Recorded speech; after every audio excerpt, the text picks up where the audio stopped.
Recently Islamabad में USA और Iran के बीच में पीस टॉक्स हुई हैं, लेकिन उसका कोई सोल्यूशन नहीं निकल पाया। Basically it was a positive meeting, लेकिन इसका कोई रिजल्ट नहीं निकला। इसके अलावा Pakistan was acting as a mediator in these talks, लेकिन पाकिस्तान के होने के बावजूद इस मीटिंग का कोई प्रॉपर रिजल्ट नहीं निकल पाया। दोनों मुल्कों में सुलह नहीं हुई। और इसके अलावा वैसे भी जब ये मीटिंग्स होनी थी, इस्लामाबाद टॉक्स जिसका नाम रखा गया था, उससे पहले दोनों मुल्कों के दरमियान बहुत हैवी एक्सचेंज हुआ था स्टेटमेंट्स का, कि वर्ल्ड को इवन ये डर लगने लग गया था कि दोनों मुल्कों के दरमियान एक न्यूक्लियर वॉर हो सकती है। लेकिन right before deadline of cease fire Pakistan step in करता है और वो अनाउंस करता है कि वो रेडी है to mediate between Iran and US. Secretary of war Pete Hegseth और डोनाल्ड ट्रंप मल्टीपल ओकेजन्स पे ये कहते नजर आते हैं कि they will bomb Iran back to stone ages. Even 5 अप्रैल को डोनाल्ड ट्रंप ये ट्वीट करते हैं जिसमें वो ओपन करने का स्टेट ऑफ हॉर्मोज को कह रहे होते हैं by using the F word. और इस वर्ड को यूज करते हुए वो इवन अगली ही लाइन में प्रेस बी टू अल्लाह भी कह रहे होते हैं। वैसे तो एक प्रेसिडेंट को ये चीज़ सूट ही नहीं करती कि वो इस तरह की फाउल लैंग्वेज यूज़ करे अपने पोस्ट में, क्योंकि वो एक स्टेट का सबसे बड़ा रिप्रेजेंटेटिव है। इसके अलावा 7 अप्रैल को डोनाल्ड ट्रंप दोबारा ट्वीट करते हैं कि whole civilisation will die tonight, जिसकी क्लियर इंडिकेशन होती है न्यूक्स की तरफ, और जिसमें डोनाल्ड ट्रंप क्लियरली एक्सेप्ट कर रहे होते हैं of committing a war crime. Even इतने ट्वीट्स के बाद deal wasn't on the table, बल्कि ईरान इसकी जगह ये क्लेम करना स्टार्ट कर देता है कि उन्होंने यूएस के साथ हर किस्म के कांटेक्ट को ख़त्म कर दिया है। लेकिन राइट बिफोर सीज फायर, जो मैंने अभी आपको एक्सप्लेन किया, पाकिस्तान स्टेप इन कर जाता है। और शुक्र है ये इस्लामाबाद टॉक्स हो जाती हैं, क्योंकि अगर ये ना होती और वॉर ज़्यादा चलती तो मेजर ऑयल क्राइसिस दिख रहे थे हमें, और मेजर ऑयल क्राइसिस से पूरे वर्ल्ड का बहुत ज़्यादा नुकसान होना था। एनीवेज ये मीटिंग तो कैंसिल हो गई थी, लेकिन इसके बाद जो है बहुत इंटरेस्टिंग सिनेरियो बना हुआ है, क्योंकि नेक्स्ट टॉक्स भी मोस्ट प्रोबेबली अनाउंस की जा रही हैं कि इस्लामाबाद में ही होंगी। क्योंकि उसके अंदर ये इसलिए है कि पाकिस्तान जो है वो एक नेबरिंग कंट्री है टू ईरान, और ईरान जो है वो सबसे ज़्यादा ट्रस्ट करता है पाकिस्तान के ऊपर। ये टॉक्स यूरोप में भी हो सकती थी, लेकिन वहाँ वेस्टर्न इन्फ्लुएंस होता है। पाकिस्तान के अंदर वो भी नहीं है, और एक नेबरिंग कंट्री भी है पाकिस्तान उनकी, और एक मुस्लिम स्टेट भी है। तो शायद इस वजह से ईरान इज़ कंफर्टेबल कि वो पाकिस्तान के अंदर ही टॉक्स करे।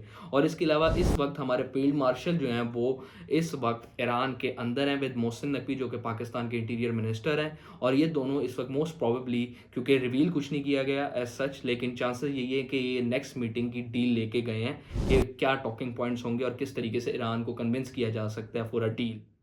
इसके अलावा पाकिस्तान के पीएम शहबाज शरीफ जो हैं वो इस वक्त एक टूर के ऊपर है, जिसमें वो 3-4 मुस्लिम कंट्रीज़ को विजिट कर रहे हैं। हो सकता है शायद कोई समिट है जो उन्होंने अटेंड करना है, जिसमें अभी वो सऊदी अरब में है, और उसके बाद उन्होंने तुर्की जाना है। शायद इस वजह से हमें लग रहा है कि इस्लामाबाद टॉक्स जो दोबारा होने वाली हैं, या तो उनकी डेट आगे होगी, या फिर पीएम को अपना टूर कैंसिल करना पड़ेगा इन बिटवीन, क्योंकि इन 4 टूर्स के अंदर उनको टाइम लगेगा, और बीच में इस्लामाबाद टॉक्स भी चल रही हैं। अब जरा थोड़ी बात जेडी वैंस की प्रेस कॉन्फ्रेंस की भी कर लेते हैं। उन्होंने प्रेस कॉन्फ्रेंस में आके ये चीज़ बोली है कि it was a positive meeting, लेकिन इसका कोई रिजल्ट नहीं निकला, और उन्होंने बॉल जो है वो ईरान के कोर्ट में रख दी है। अब उन्हें ही डील एक्सेप्ट करनी है।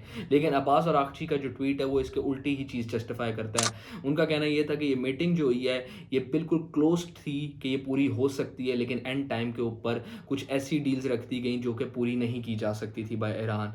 शायद ये हिंट करता है कि एंड टाइम पे ईरान को कुछ ऐसी चीज़ें करने का कहा गया था जो वो नहीं कर सकते थे, लेकिन उससे पहले deal was about to happen as per Abbas Araghchi says. अगर हम लोगों ने इस डील के टॉकिंग पॉइंट्स को समझना है तो हमें ईरान के 10 पॉइंट्स को समझना पड़ेगा, जो कि उसने यूएस को दिए थे बिफोर दिस टॉक्स।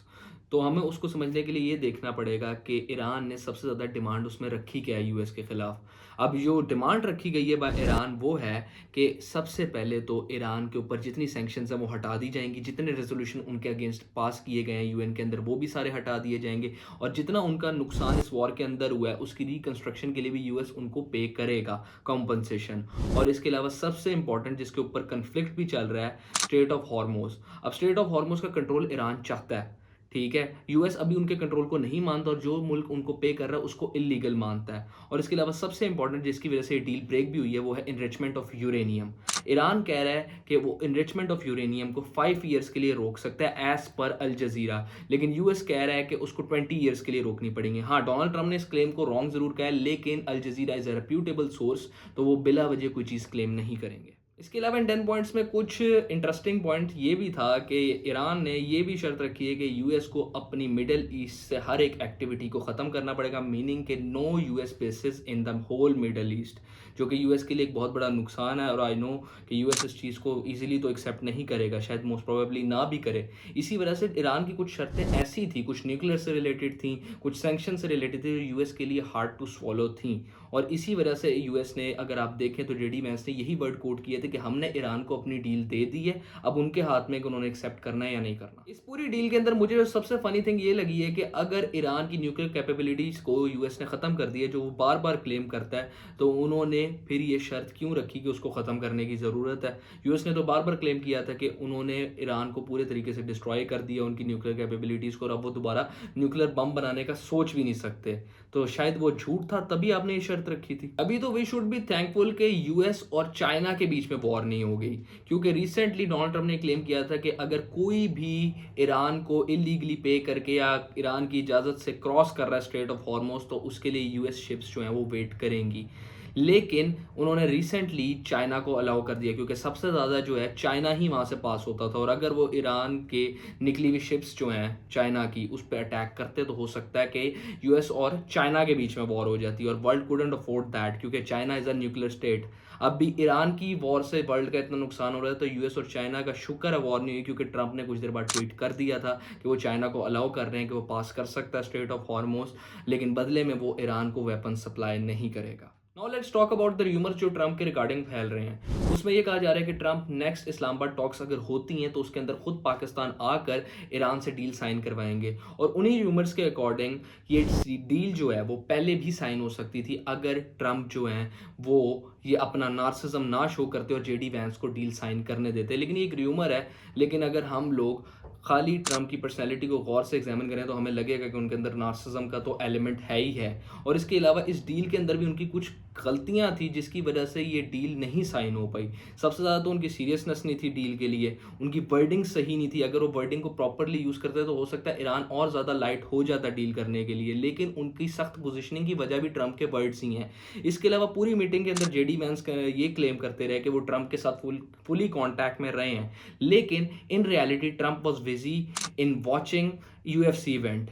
अब आप मुझे खुद बताएं कि एक तरफ वर्ल्ड के लिए फुल पीस टॉक्स बैठी हुई हैं, पाकिस्तान मीडिएट कर रहा है, इतनी सीरियस सिचुएशन है, पूरे वर्ल्ड की आइज उस सिचुएशन के ऊपर है, और ट्रंप जो है वो यूएफसी का इवेंट अटेंड कर रहे हैं। वैसे जो शर्तें ट्रंप रख रहे हैं ना, वो सारी शर्तें ओबामा ने न्यूक्लियर डील में रखी थी, और वो सारों की इंप्लीमेंटेशन हो रही थी, लेकिन बिला वजह आके इसको वर्स्ट डील एवर करार दिया ट्रंप ने, और उसके बाद एक वॉर स्टार्ट कर दी। और उस वॉर का रिजल्ट निकला क्या? जो सिचुएशन 2017-16 में चल रही थी, उसी सिचुएशन पे आके आप दोबारा डील कर रहे हैं ईरान के साथ। अननेसेसरी वॉर आपने ली थी। उस वक्त भी यही शर्तें थी कि अपनी यूरेनियम के इनरिचमेंट को कम कर दिया जाए, IAEA के साथ बैठकर डील की जाए, जो वो कहते हैं उस हिसाब से न्यूक्लियर इनरिचमेंट की जाए, उनको अपने जितने भी न्यूक्लियर बेसिस हैं उनको शो किया जाए, और यही शर्तें अब यूएस से दोबारा रख रहा है। तो अगर हम लोग उस ओबामा वाली डील को फॉलो कर लेते तो एक अननेसेसरी जो वॉर है वो अवॉइड हो जाती। यहाँ हमें थोड़ी सी तारीफ ईरान की भी करनी पड़ेगी कि उन्होंने डिप्लोमेसी का रूट ओपन रखा है, अपने पॉइंट को लेके बिल्कुल भी रिजिड नहीं हुए, और उन्होंने ये चीज़ रियलाइज़ की कि वो अभी फाइनेंशियल हर्डल्स फेस कर रहे हैं, क्योंकि अगर वर्ल्ड जो है वो सिर्फ इस वॉर की वजह से तेल क्योंकि आ जा नहीं रहा